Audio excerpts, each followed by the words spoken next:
Can we close this door?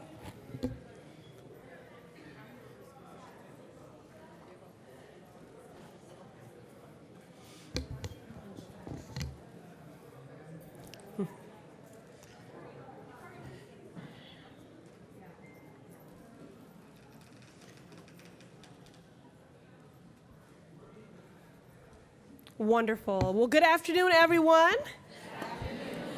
My name is Ayanna Presley. I'm the Congresswoman representing the Massachusetts 7th Congressional District. Very proud member of the Congressional Black Caucus, the conscience of the Congress. Before we formally get started, I do want to recognize someone who has been a mentor by his example, an incredible champion for all of our children as well as our educators, the chair of our Education Committee, Congressman Bobby Scott. And I also want to recognize, and it's such a testament to the fact that you've made this a priority, that we have the president of the NEA, who is present with us today as well. First Latina, first woman in 25 years, right? To be president. So we thank you for joining us and for your commitment and your partnership in this work. It is my pleasure to be here with you all today to welcome you to the annual legislative conference and today's screening and conversation on PUSHOUT, the criminalization of Black girls in school.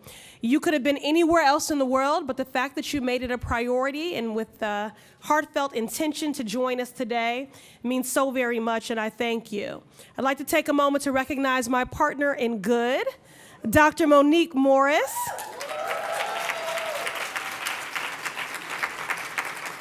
Dr. Morris, your relentless advocacy to uplift the dignity and sacredness of Black girls has led the world from research and focus groups to seminal writings and the world premiere today of PUSHOUT.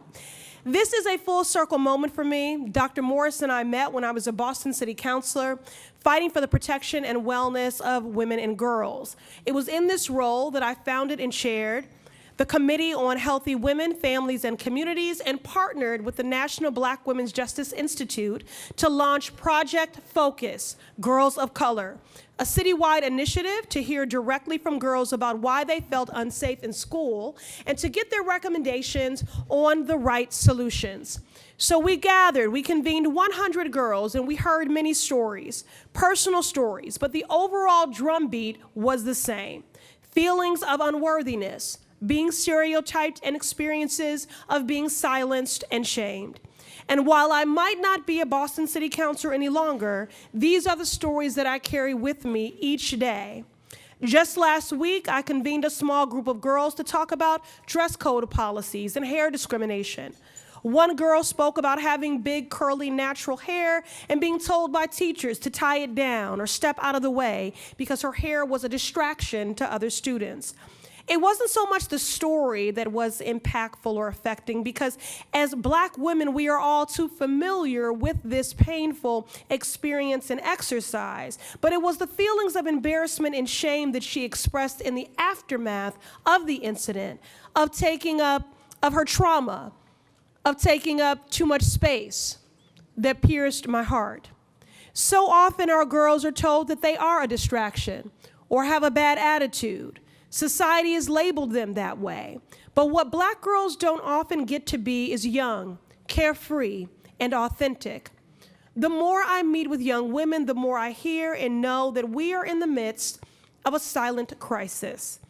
Our girls are being criminalized and pushed out of school at alarming rates. Black girls make up 16% of girls in schools nationally, but account for 34% of girls arrested on school grounds. In my district, the Massachusetts 7th alone, Black girls are 6 times more likely to be suspended from school than their white counterparts. These are the trends that are accelerating in districts across the country, and it's time our nation started paying attention. We know that girls of color are more likely to be disciplined or suspended for arbitrary infractions, like dress code violations. From natural hairstyles to body shaming, our girls are over-policed, underprotected, and too often pushed out of school and onto a pathway to the criminal legal system. The impact of these overly harsh practices come with real-world consequences. Black women and girls are now the fastest growing population in the U.S. criminal legal system and are far more likely to be disciplined and detained for less serious infractions than men. Black women are more likely to live in poverty, work in low-wage jobs, and still earn just 64 cents for every dollar earned by white men. And make no mistake, when we discipline and detain our girls, when we fail to see their humanity, we also fail to see the trauma and violence and abuse so many of them experience. And we fail to see a future for them where they are free to live in their truth. We are passing on multi-generational trauma, poverty, and poor public health outcomes. Violence begets violence, trauma begets trauma. So often our narratives revolve around how at and proven risk our black and brown boys are. And that is true. But this is not the oppression Olympics. And this is not about whether or not we are our brother's keeper or our sister's keeper. It is the acknowledgement that our destinies and our freedoms are tied. And our girls are being overlooked and growing up in the same conditions. I remember when I ran for the Boston City Council for the first time in 2009 and said I was running to save our girls, girls that didn't even know they needed saving. And in our community, folks would say, the girls, but it is the young brothers that are dying on the streets. And I said, that is true. And it is the young girls that are slowly dying right in front of you. Well, those days are over. Not on my watch, not on your watch. In the words of my chairwoman, Maxine Waters, we are reclaiming our time. We are reclaiming our healing. We are reclaiming our justice. Last year, in partnership with the National Black Women's Justice Institute, we released 10 recommendations for Boston Public Schools to adopt to build school environments that are safe, inclusive, and better prepared to meet the holistic needs of our girls. We pushed for trauma-informed policies and social-emotional supports in schools, efforts that I have continued to fight for in Congress. Earlier this year, the House passed my amendment to allocate $5 million in dedicated funding for school-based health centers, the first time this appropriation has been made. And I continue to work in coalition with thought leaders, civil rights and community advocates, educators, parents, and young people to craft federal legislation that advances educational justice for our girls, to improve access to trauma-informed care and supports, prevent their erasure from national civil rights school data systems, and encourage alternatives to suspensions and expulsions, because we know these types of exclusionary discipline policies rob girls of precious learning time, increase their likelihood of dropping out, and escalate their interactions with the juvenile justice system.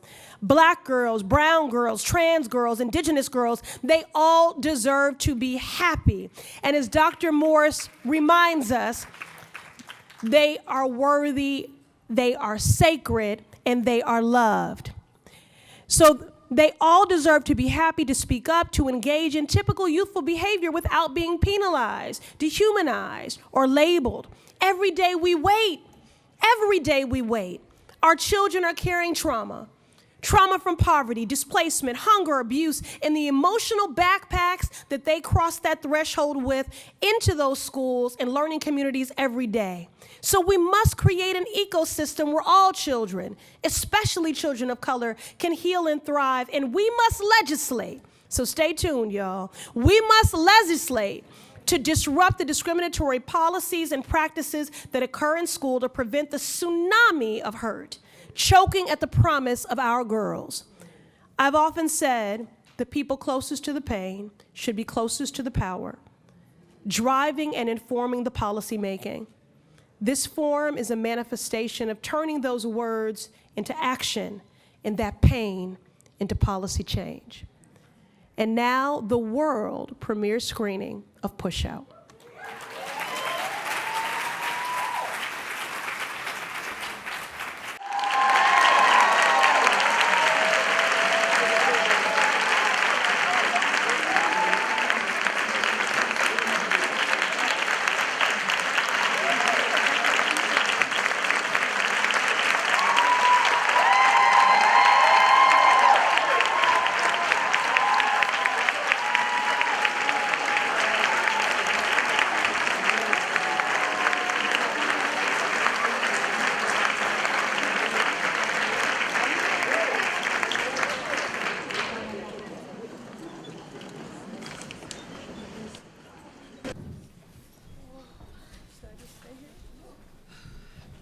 we on?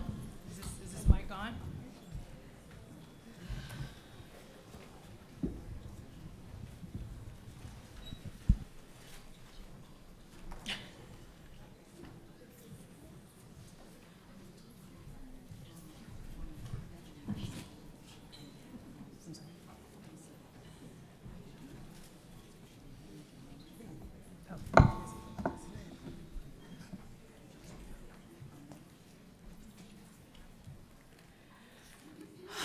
Okay, now you can hear me.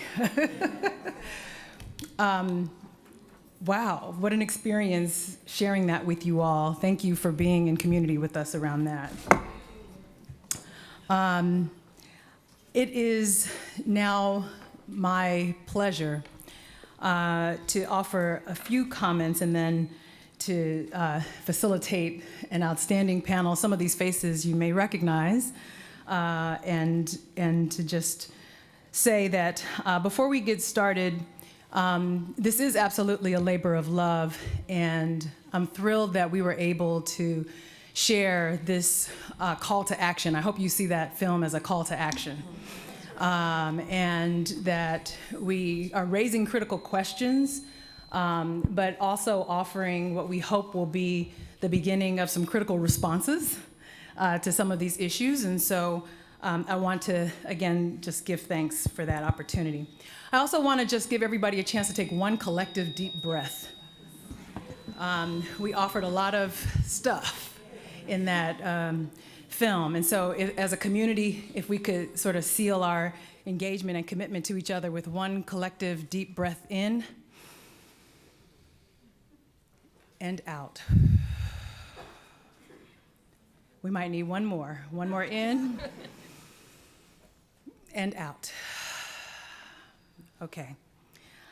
I want to begin by saying, that we acknowledge some of the folks who are in the room. We have Jennifer Porter from the Mayor's Office of Women's Policy Initiatives and Initiatives. We have Aisha Braveboy, who is Prince George's County State Attorney. We have many of the supporters of the film in the room, the financial supporters of the film, which is important to getting this done, in the room. And so I do want to give thanks and offer greetings to them. And I also want to introduce this panel. So this is what we are, I really want to get us into some conversations and some responses to these issues. So on the panel, on the far end, I'll start this way and move this way, if that's okay.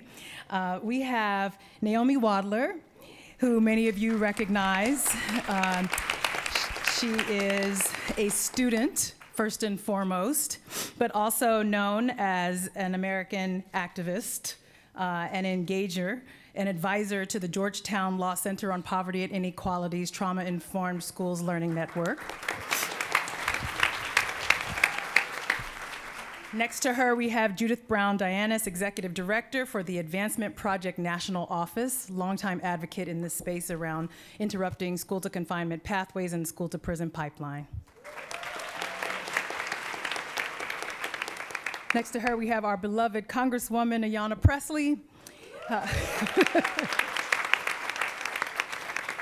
Next to her, we have Lily Eskelsen Garcia, President of NEA, the National Education Association.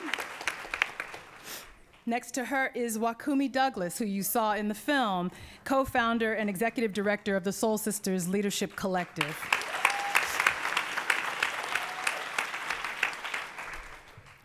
Next to her is our lovely Linza McIntyre, high school superintendent for Boston Public Schools and the 2019 Massachusetts High School Principal of the Year.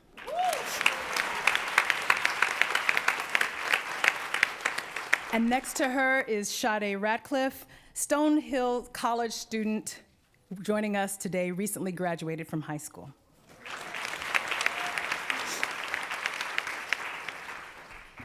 So I want to just jump right in if I can, because we are limited in our time, and I want to make sure we have some opportunity for there to be some engagement with you all. I want to direct this question to Naomi and Sade. In addition to what's highlighted in this film, what do you think are 1 to 2 things or important things for adults to know about what it's like to navigate school as a Black girl today? Naomi, you want to start? Yeah, sure. Okay. So I think that, of course, Black women, Black adults understand what it's like to be a Black child in America, but I enjoy talking about mentorship. I have a mentor, Rebecca Epstein. She was in the film. She's really amazing. Hi, Rebecca. She has given me on multiple accounts. She's given me advice, and she has told me what to tolerate in my treatment. And I think that if you really want to get closest to a Black girl, you can mentor her, and you can be near her, and you can try and understand and be there for her, because just by reading books and watching this film, as amazing as it is, isn't really going to get you into the life and the personal experience of a Black girl.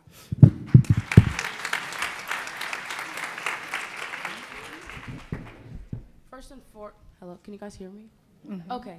First and foremost, I want to thank God for bringing me here. I've never done anything like this, so this is pretty amazing. I want to thank you guys for giving me the opportunity. And along the lines of what Naomi said, I think that mentorship and representation are 2 of the most important things. I have been to over 4 high schools in my high school career. I've moved around a lot, and I can count the number of Black teachers I've had on my hand, 1 of them. I think that's the biggest thing. And I think that mentorship is great, but I would have loved to have a Black mentor in my life, someone that I could look to and say, I know that you understand what I'm going through. I know that you can see me as a person and we could see eye to eye. So we need more Black teachers. We need more Black administrators, more Black role models, people to show us what it's like to be a powerful Black person. Thank you. I think that's a question that we can then pivot to our educators and those who work in schools directly on the panel to talk about how we might increase the capacity of teachers to be more responsive to some of the needs that we're hearing from the girls on this panel, as well as that we heard from in the film. So Lily Wakumi. Sure, I'm happy to start. Linda. Really an honor to be here, and just a special shout out to my mom and my daughter who are here. And one of my mentors from college who's here. I think it starts internally, like was shared on the film. So much of the answer to this question was in the film. I'm just gonna highlight a few things. Our movement's been talking a lot about implicit bias training. That work really can't be understated. The implicit biases, the internalized misconceptions that we have about Black girls are really alive in us. The work of the Georgetown Law Center, their report, Girlhood Interrupted, I would strongly encourage everyone who's interested in this in reading that. It talks about the misconceptions that we have in our brains about Black girls and the impact of that on Black girls in their educational experiences. So that's one thing. We gotta work on those internal biases. I think next, you know, I'm a social worker, and social work, and any clinicians in the room, yeah. I'm a Black social worker, there's a Black social work tradition, right? Clinicians in the room know we have something in social work called unconditional positive regard, yes? We need to have unconditional positive regard for the people who we work with in therapy. If our young people, our Black girls and girls of color in classrooms across the country, if their educators had unconditional positive regard for them, that would make a really huge difference to what they're experiencing in their classrooms.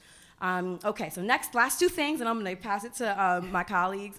Institutionally, we have to absolutely overhaul the punishment-based discipline systems we have in school. They need to go. And we have models that work. Restorative justice works. Yeah, like it works. The research and data tell us that with restorative justice and some of the restorative practices that we saw highlighted in the film, we significantly decrease suspensions and increase graduation rates. And then the last thing I want to say is about structures. The fabric of this country was built on the oppression of our people. We know that. We're clear about that. We need to teach our young people about that, about the real histories of oppression, and also about the real histories of resistance, right? And we need to be partnering adults, partnering with young people to build real intergenerational movements for resistance in this country, so that we can eliminate the isms that are really at the root of all of what this film is about, right? So those are my remarks, and thank you. Thank you. Good evening, everybody. And so I guess what I would offer is this understanding about teaching and learning being as much part socio-emotional, socio-cultural, socio-economic as it is cognitive. And until we begin to embrace leadership as if it's a dance and not a march, and we're all on the same beat, we won't be able to engage children to live in their true self. And so how do we do that? We do it through generating the will in the people that are there until we can engage the ones that are not, to create a psychologically safe community for our girls to thrive, to meet them at the door and say, don't leave nothing about you outside, Right. Bring it all in. That's right. And love them with radical love, and engage them with culturally proficient curriculum, and alongside engaging them with that level of curriculum, use trauma-sensitive pedagogy. And so when they come in and they haven't had a good night, don't exacerbate that by asking them to do what you need them to do without regarding where they are in their life space. So grab them up with some radical love, engage them, and they will become the person that they aspire to be. I work in a school that is 100% poverty, and it was underperforming, and it is the first school and the only school in the Commonwealth of Massachusetts to exit turnaround and thrive and now be competitive. And there's nothing but beautiful black girls and boys.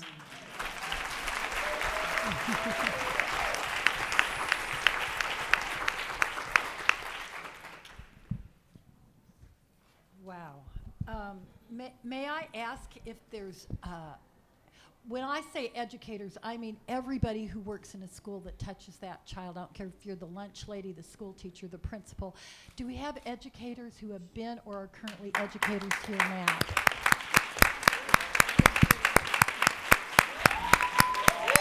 So the fact that you chose to be in this very powerful session says that you don't intend to leave anything on the table here. You're going to take it out of this room with you. I know that it was as painful for you to see the examples of folks who were not giving comfort, but were complicit in hurting those children, as it was for me. It is a sense of pain to me that we have so far to go within our own ranks of educators.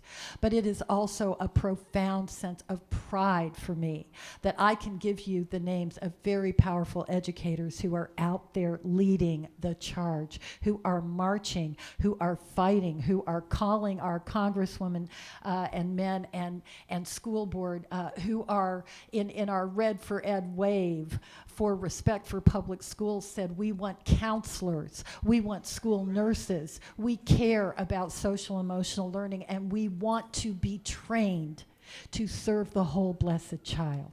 And so I look at this and I look at the wisdom. I could just tear up right now at those young voices telling us what to do. They aren't going to be leaders someday. They are leaders right now, and they were leaders before we made this film. Think about whether you work in a public school, think about your circle of influence right now. Think about the people, not just the women, but the political powers out there, the faith community. Think about everyone that touches the lives of our young women. And do not accept this as an act of charity, as a nice thing to do. This is a profound act of justice. This is a profound act of love that we demand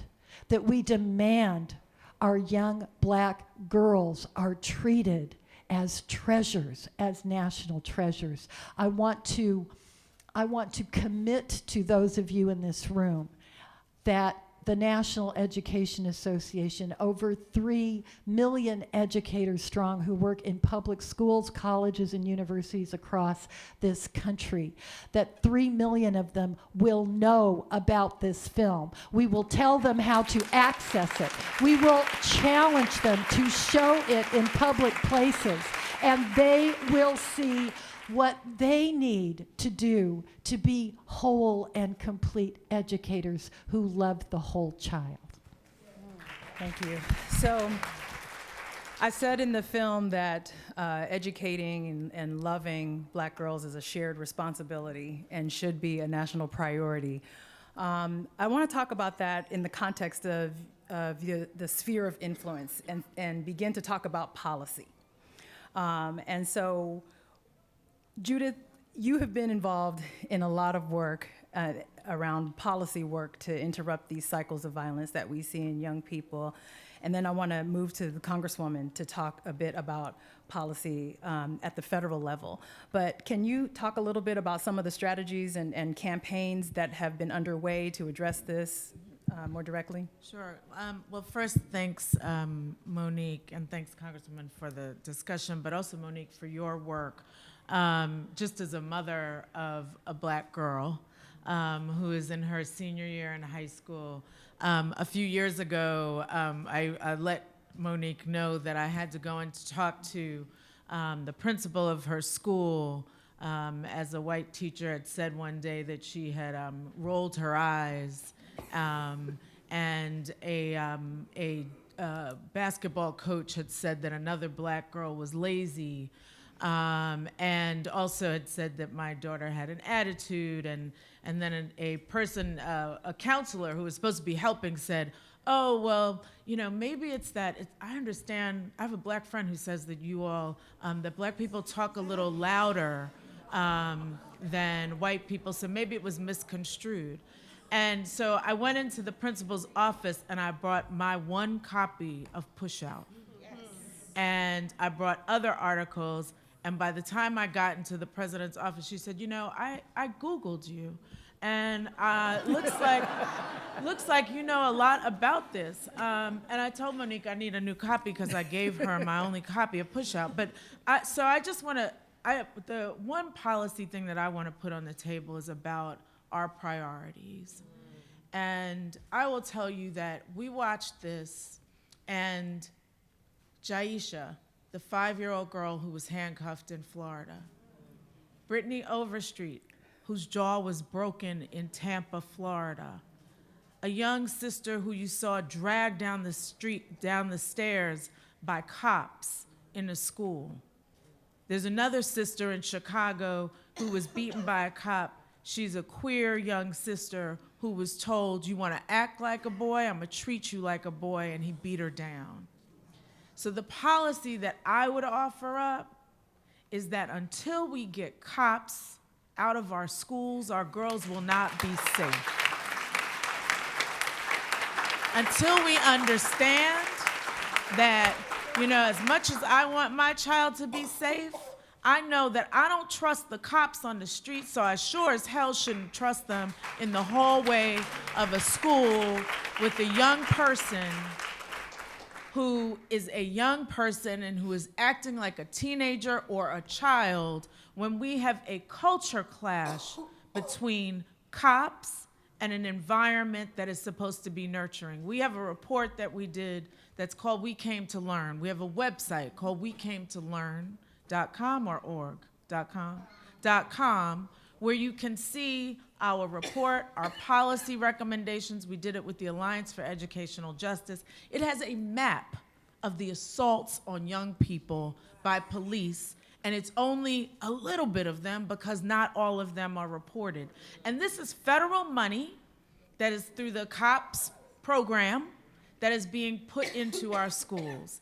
It is people like Joe Biden who wanted to have more cops in schools. It is part of the 1994 crime bill. And so until we decide that we are going to do something different for our young people and reprioritize and put that money that is being spent on cops in schools who are not trained to be around our children, until we decide that we are gonna get a reimbursement, some reparations, a refund, and put it into the supports that young people need, including restorative justice programs and supports for teachers to be trained, and all of the kinds of loving kind of support that our young people need, we will continue to see this problem. Thank you.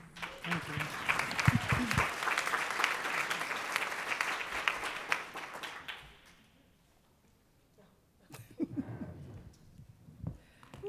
All right, I feel like, can you guys hear me? No, that's not on. It's not, is it live now? Is it on? Maybe Okay, I'll it's share. hers. Okay.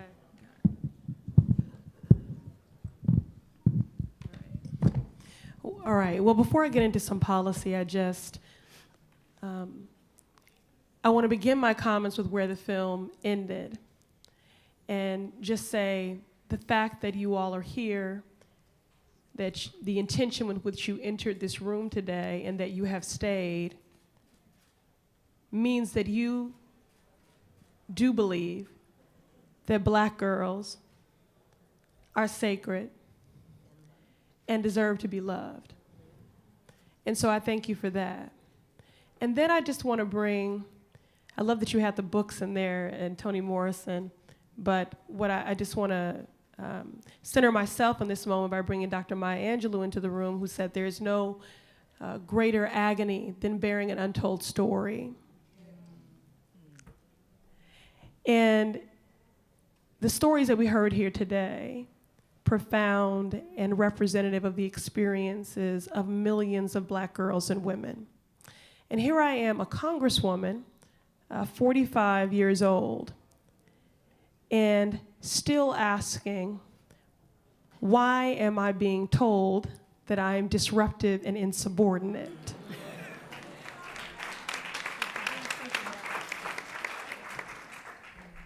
Because it is systemic, and it is about culture, and it is about injustice. The other thing I want to say that I so enjoyed when the little girl ran across exhibiting that Black girl joy, I met Dr. Maya Angelou one time, and here is this orator, this poet, this professor, and I gave her a piece of paper, and I think she would just autograph it and pen her name. But after she wrote her name, beneath it, she wrote the word joy with an exclamation point. And that has stayed with me, because out of all the words and all the phrases that she could have put down, she wrote joy. And it is heartbreaking to me that our girls are being robbed of that. Because I know as marginalized and oppressed folks, we get so much messaging from our families and from the world about the armor that we need to put on to navigate the world safely, but you don't hear enough about the armor of joy. And it is also, particularly in this climate, when our very existence is the resistance, it is so very critical that we continue to inform that joy. Now, when it comes to policy, I'm excited about what we are going to introduce. And I want to say what this film underscores is that it is possible for us to inform the joy in the lives of Black girls, for them to feel seen and heard and valued just for how they authentically show up in the world.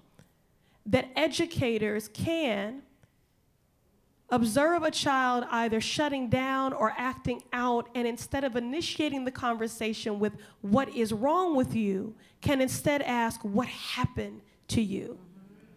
It is possible. And so the stories and what we saw in this movie are sobering confirmation of this multi-generational, intersectional trauma that has been put into place not by culture that just happened in the ether, but by policy.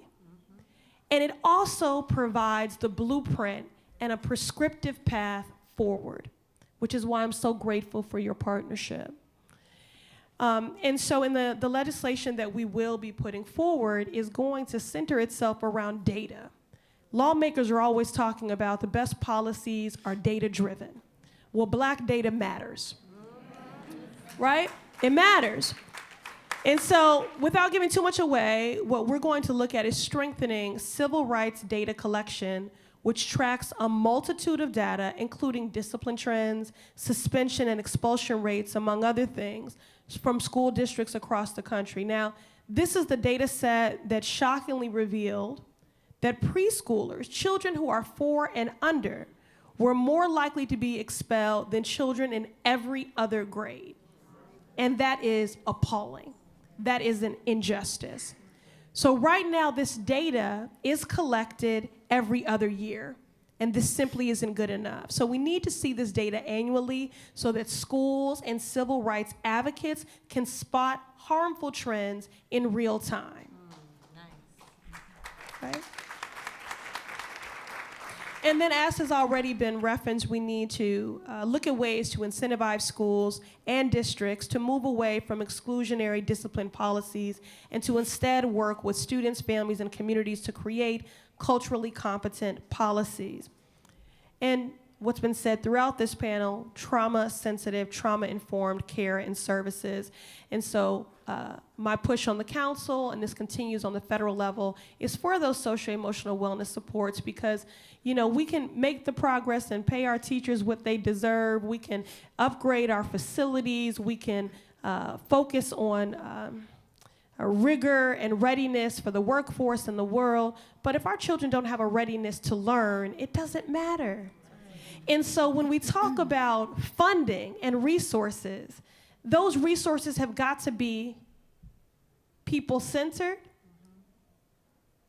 with a social and racial justice lens and values aligned. Because right now, even if you got the money, not everyone would say that investment primarily needs to begin with the health and wellness of our children. They have to have a readiness to learn. So stay tuned. We're excited about where we're taking this from a policy perspective. And again, I thank all of the thought leaders here and activists for their partnership. Thank you. I do want to share with everyone that the National Black Women's Justice Institute also prepared these pamphlets that you can take. That is a set of recommendations and a summary of recommendations, as well as a list of where you can get comprehensive existing recommendations at the federal, state, and local levels, district level, school-based level, before you leave. So this will be shared. It's called End School Pushout for Black Girls and Other Girls of Color. I know that we are over our time, surprisingly, but I do want to offer an opportunity for 1 to 2 questions. Please have a question from the audience to the panel. And so I see a hand up as I'm moving. Go ahead. If you want to use yeah. Here, use this. So we tried to institute restorative justice in our schools in Kingston, New York. One of the things that we found is that restorative justice was being applied the same way zero tolerance was being applied. So I want to try to ask about the training that teachers and administrators receive to make sure that the restorative justice that they're applying is true restorative justice. Yeah, that's, can folks hear me? Yeah. That's one of the things that we're learning in the restorative justice community. And what has to happen with restorative justice is not just sort of a training and a handbook. It's a paradigm shift. It's a culture change, yeah? And so when folks take on the mantle of wanting to bring restorative justice into our schools and communities, they have to start really with community building work and healing work before we start doing work to intervene around punishment, yeah? Otherwise, you're 100% right that it will become a zero tolerance method. And so that's what I'll say, and I'm happy to talk with you more about it. Yeah. Question on this side. Yeah.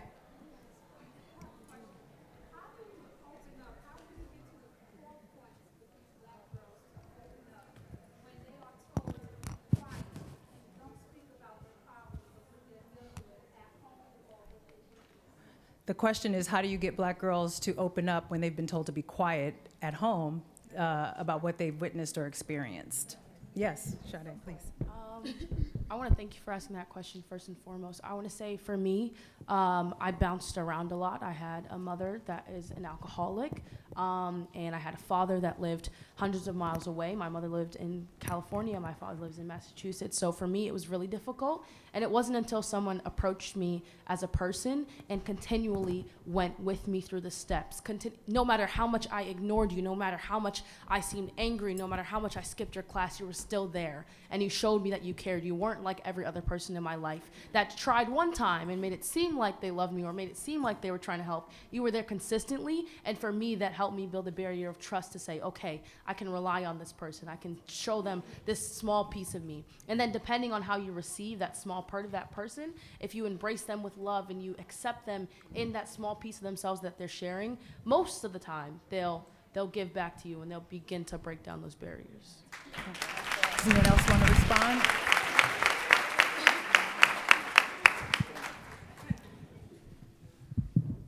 Black girls are so often told that their stories don't matter and they feel neglected and rejected. And so if you let one of us know that you care, they're more likely to trust you. I used to not hold all my emotions in, and for a while I didn't really talk to my mom about it. But once she told me that she loved me and that she was there for me and that nothing I could ever say would make her stop loving me, I really began to talk to her, and she became my best friend. Okay, yes. To what extent do you have seniors, other than children's grandparents, involved in what the children need to do for the future? So is that directed to me or to the panel? Yeah. Anyone. Who wants to respond to the elders? So if we're talking seniors, as in the elderly, we have many seniors come into our schools to read, to foster parent, and to just spread love and joy. When we talk about seniors as in the students in high school, those are mentors. Those are young ladies that can share their experiences with ninth graders just coming into the high school and situate them for success. I love that question because I think elders are essential to building out relationships with our young people. And tomorrow I'll be at the Busboys and Poets book area talking about Sing a Rhythm, Dance a Blues, Education for the Liberation of Black and Brown Girls, which is the next book. But I talk about elders. I talk about how elders are used in some spaces in lieu of police officers. There are some promising opportunities. One more Absolutely. suggestion on that. I taught elementary school for many years, and one of the things that I always had was a pen pal project for my kids. And so what we did was there was a retirement home, assisted living center, really close to the school, and my kids were, they wrote to those folks, and we exchanged letters and then exchanged visits. And so it could be that if you have a senior center or a group of a club of seniors, if you have access to young kids, don't wait for them to come to you. You can go to them. Yeah. Hello. I think we're being, I don't know who has that mic. I have the mic. Hello. Okay. Hello, my name is Candace Cooper, and I am pursuing my master's of social work at The Ohio State University. And one of my questions would be, I have an ACEs score of 8 out of 10. And that's alarming to even know that I didn't find out about the ACEs until college. And looking at the statistics and the demographics, I shouldn't even be where I'm at. So one of my questions is, how effective do we think implementing the ACEs study in institutions of learning, how could that be effective in healing and also understanding the circumstances of Black girls so that they're not my age, 23 years old, trying to heal a broken child? That is actually something I do address in the new book about how schools can take the ACEs score and use it to inform not just their knowledge of somebody's level of trauma, but to understand what that might require of them as leaders of institutions and as people constructing curriculum and teaching, right? We know that if young people feel safe, then they can learn. Safety is co-constructed. So following what Judith said, it's not something that can be implemented by an external body. It's about building out relationships that our girls are telling us they want and need and needed to really use that information to construct a level of trust between individuals. I agree with you that the younger people know about their ACE score, the more likely it is that they're able to use it as an anchor for their own development and healing. And so when a lot of times people will say, you know, you're too young to know what your ACE score is, or you're too young to deal with all of these big issues, they're already dealing with the big issues. What the ACE score does is give you a degree, a measure by which to say, okay, these are the things that have happened to me, and so because I know that these things have happened to me, these are the things that I need to make myself whole. These are the things, these are the people I need in my life to help bring in some justice the way that it should take place in my life. And so that is a tool. I don't believe that you can empower someone, but you can give someone, you can increase their capacity to be empowered. So the ACEs is part of that increase in the capacity to be empowered. Dr. Morris, can I just ask a follow-up of you to that question? Sure. So recognizing that our children are, you know, byproducts of broader ecosystems, and not just society and culture, but of their homes, right? Yes. And so what was Yes. the statistic you offered, that was offered in the film? 13 generations of... Yeah, some families are going through 13 generations of high ACE 13 scores. generations of high ACEs scores. Have you done any sort of, I saw that the girls were doing the ACEs test with their peers, but what about with their mothers? Has there been any of that? Because, you know, I'll just say that was very enlightening to me when I learned to see my mother as a woman. Yeah. It gave me a Yeah. deeper appreciation for some of the things that I felt harmed by because I didn't understand her trauma. Right.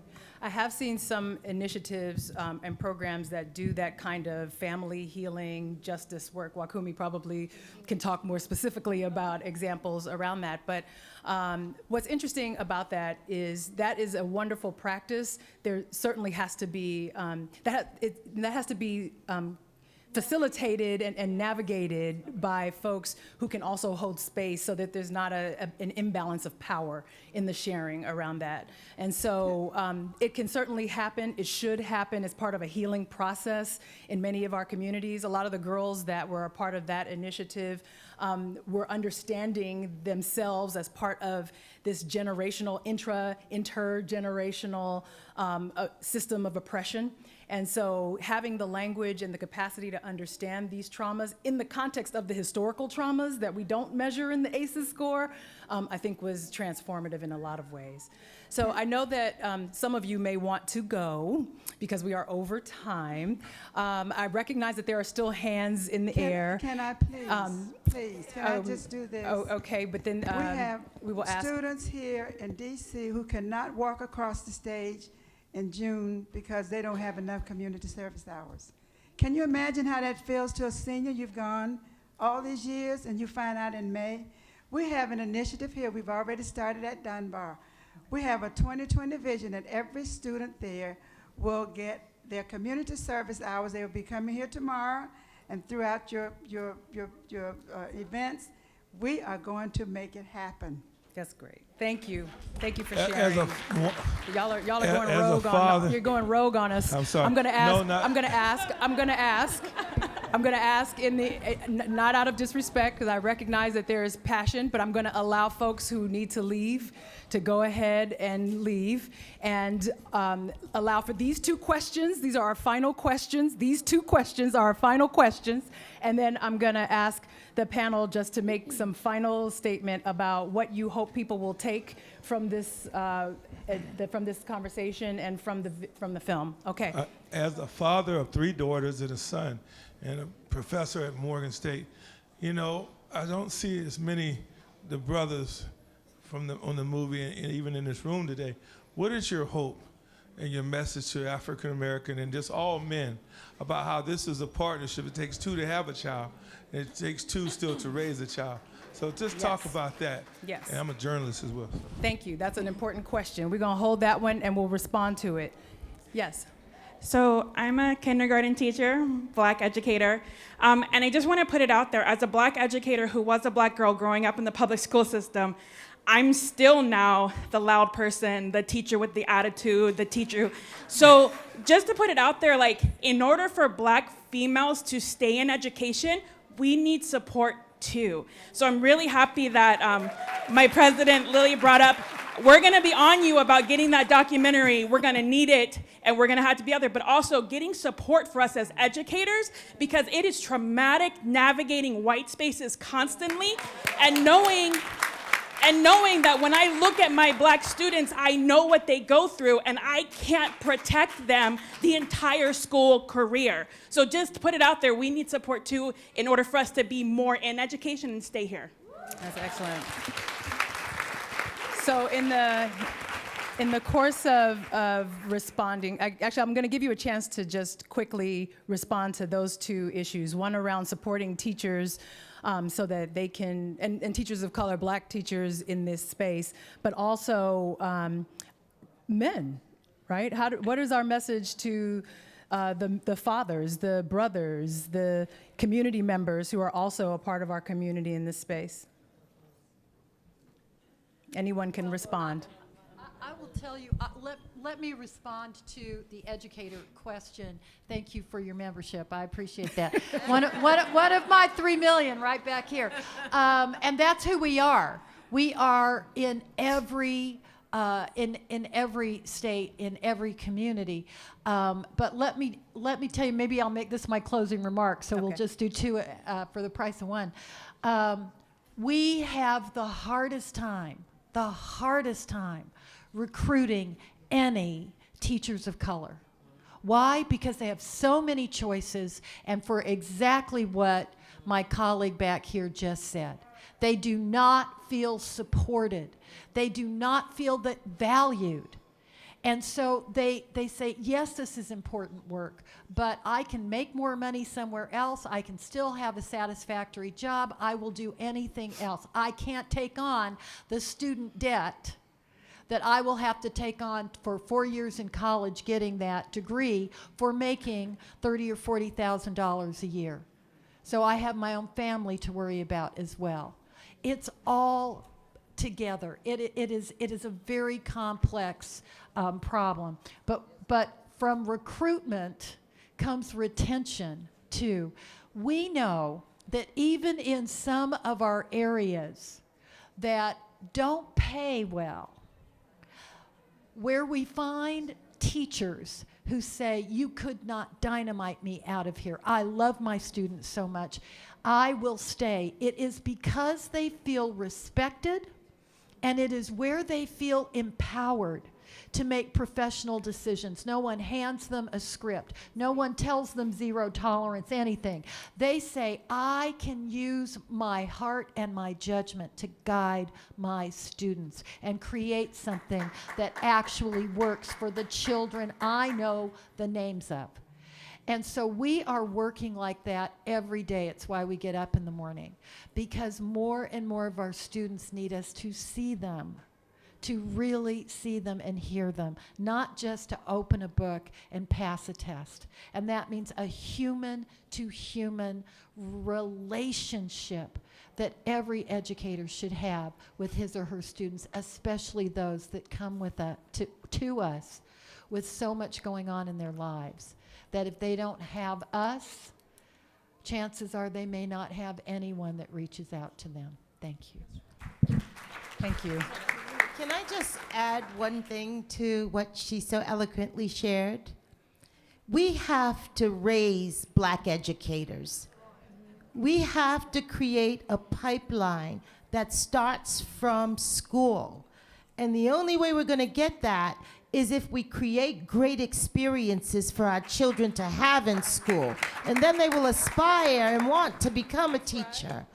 And then when we put our money where our mouth is and create an opportunity for somebody who might have been impoverished to have a chance to go to college on somebody else's dollar, because they're going to come back and give to us what we so need, a space and a place in the classroom to bring on others. So we need That's to my solve that constituent. problem. It's my constituent. Hey, go ahead, welcome. Yeah, I think I'll do the same, just respond to the brother's question about men and boys and make a closing remark. I think the thing that we need to be real about in our communities is that we heard in the film that many of the girls who are experiencing the legal system there's a link between their experience in the legal system and early childhood trauma, right? The real truth in our community that just needs to be named is that sometimes men and boys are harming our girls. That's real, right? And we don't have those kinds of conversations in our community. We know who the uncle is who's doing the stuff. We don't stop the uncle, right? And we're not teaching our boys about what consent means and really how to have healthy relationships with young women. And this is essential. And so I think that the message that I have around how are we engaging men and boys is really about how are we building healthy relationships and how are we teaching our boys, not just our girls, right, but our boys to have healthy relationships with young women. And I think that my final thought is really about, I want everybody in this room to think about, we're all black folks in this room. What did our ancestors have to do to bring us into this space, right? And how do we cultivate that same culture and fire for resistance and social change in our young people? For me, that's what the real work is, so that we can really get at the root causes of the issues that bring us into this conversation. And just thank you to Dr. Morris.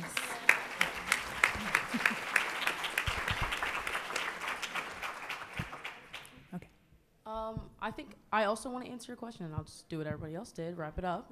I think that the biggest responsibility that black men in my experience have had is to love your daughter, love your niece, love your sister, love your cousin, and if you can't, make sure they have someone in their life that can. I'm not saying that there's not any circumstance in which maybe you might not be able to provide that love for that child, but make sure you have that responsibility. Make sure you find someone that can do that. Don't leave a kid with that hole in their life and then just hope that it turns out for the best. I think that would be my greatest charge of action. And then to talk about what you said, I think educating people about relationships and healthy relationships and how we should operate with one another. I am not a victim, I am a survivor of a domestically abusive relationship, and I think that if we had both been educated into what consent was, into what a healthy relationship looks like, into the ways that we should talk with one another and the way that we should engage with one another, we could have had something incredible, and we could also teach our peers about that. So I think educating your young men, educating your young woman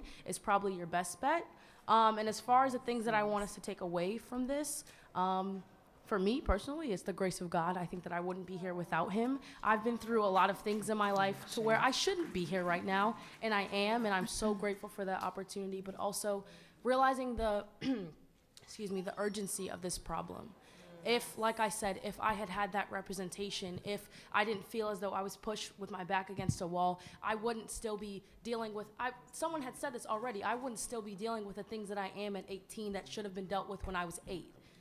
I wouldn't be in college wondering why I feel so much tension in a place where I'm underrepresented. I wouldn't feel as though I don't have a space. So this is so important for girls that are Naomi's age, and even girls that are younger, so that they can feel that they're loved and that they're held and that they're grasped. So take the urgency of this message to heart. Thank you. Thank you.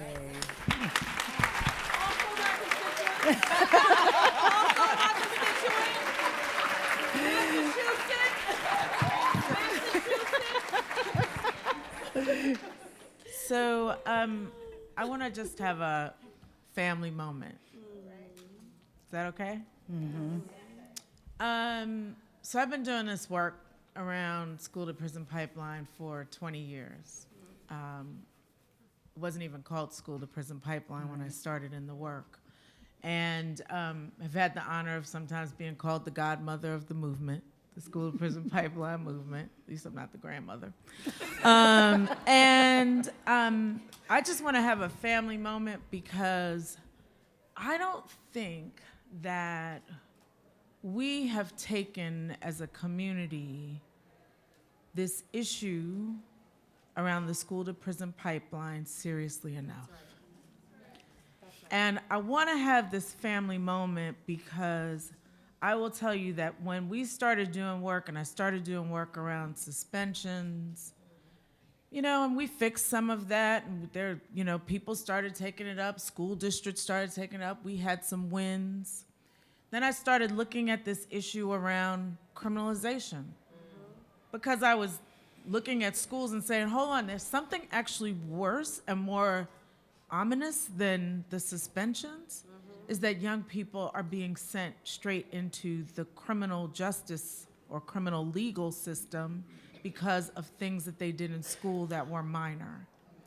And when we started looking at the issue about arrests and then figured out that, you know, we could win some things, because we did win some things around arrests and got some arrests down in some places, the thing that we know is that systems of repression morph. And when we have won one thing, it becomes something else to produce the same outcomes for our people. And so I'm saying this to you because while we talk about the safety of our children, and when I look at these videos of our young people, our sisters, our little girls being beat down by people who are called school resource officers, but who are nothing but cops. And that we as a community haven't been outraged about it and in the streets about it like we were about Rodney King, because it's nothing different than Rodney King being beat in the streets. The thing that is different, and this is the family moment, is that we too have internalized that our kids are bad. We have internalized that in fact, perhaps they are predators, and perhaps every generation is worse than the last generation, and these kids are crazy because we've internalized it so that we won't speak up on behalf of and with and in support of our children. And so in this family moment, I'm gonna ask y'all to think about a different world where safety doesn't come with cops with guns who beat our kids and us. That we reimagine what safety means. I'm gonna ask you to join our campaign for police-free schools. Because until we decide, you know, when our people were enslaved, they had to dream and reimagine and imagine what freedom meant. And so I'm asking us to dream a little bit about what we want. We talk about joy. Joy is not happening in our schools for our children. And so until we reimagine, until we actually accept and embrace our children and love them and support them and think about a different way of doing things, until we have police-free schools, our children will not be safe.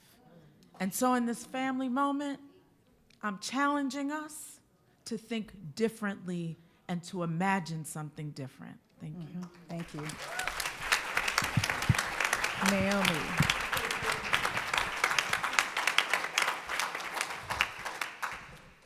Oftentimes as Black people, we self-segregate, so we get angry when people do that to us, but we do it to each other. And whether it's colorism or who's the bigger victim or gender bias, we do that to ourselves, and we internalize other people's problems about us, and we start to think that they are true. And so I would like everybody to leave here today with the plan to recognize that other Black people are no better than you, and that you are no better than other Black people, but that we are all one collective who needs to work together to fight for change. Come on, you.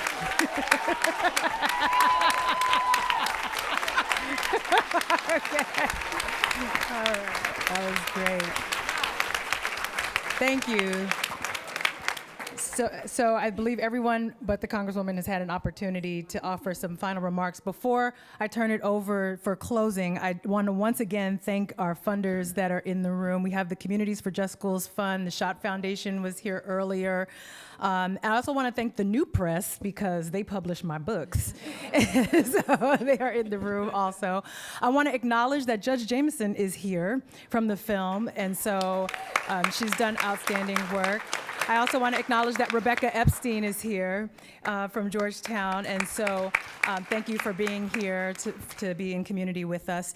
I want to remind everyone here gets a poster of PUSHOUT. Please take it, share it, post it, roll with it.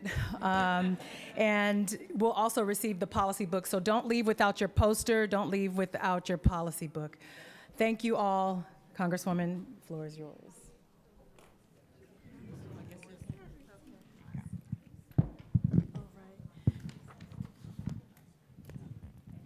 Okay. I do want to, so often our girls are, we talked about the adultifying of them, right? And when they display a maturity and the ability to adult, we often celebrate that. I just want to acknowledge that so much of that wisdom and that insight and that ability to adult is informed by deep pain. And so it's important that we are defending their childhood, that we are defending their joy, because that wisdom from folks saying you look grown, you act grown, is coming from deep pain. It's coming from silence. It's coming from invisibility. It's coming from neglect. One of my favorite activists said, it's not that the marginalized and oppressed are voiceless, it is that they are unheard. And so it's incumbent upon us to create space for all voices to be heard. But one of the things that I admire so much about my sister in solidarity here and my partner in good, and I thank those that have been toiling in the vineyard for a long time to get us to the moment that we have arrived at today, at this inflection point, is that this work has to continue to be led by the girls. Because again, the people closest to the pain should be the closest to the power, driving and informing the policy making.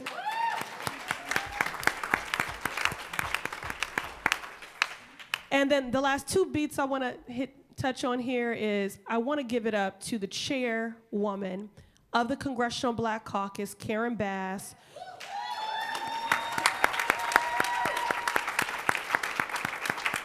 who is the co-founder of the Foster Care Caucus, because that has become a pipeline to the criminal legal system. So as we're having this family talk and better understanding the pipeline, let's not forget the role that the foster care system, unfortunately, is increasingly playing in that pathway to the criminal legal system. And then finally, we've acknowledged that Black educators matter, that Black social workers matter, right? That Black school nurses and Black data matters. Well, it is CBC, so I just want to acknowledge that Black staffers and aides matter. And this is happening. This is happening. If I did not, I want my staff to raise their hands, and Lanice Wallace, who's been the linchpin of this.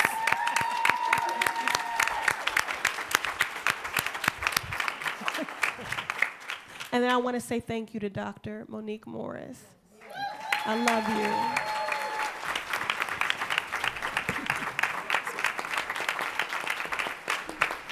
Excellent.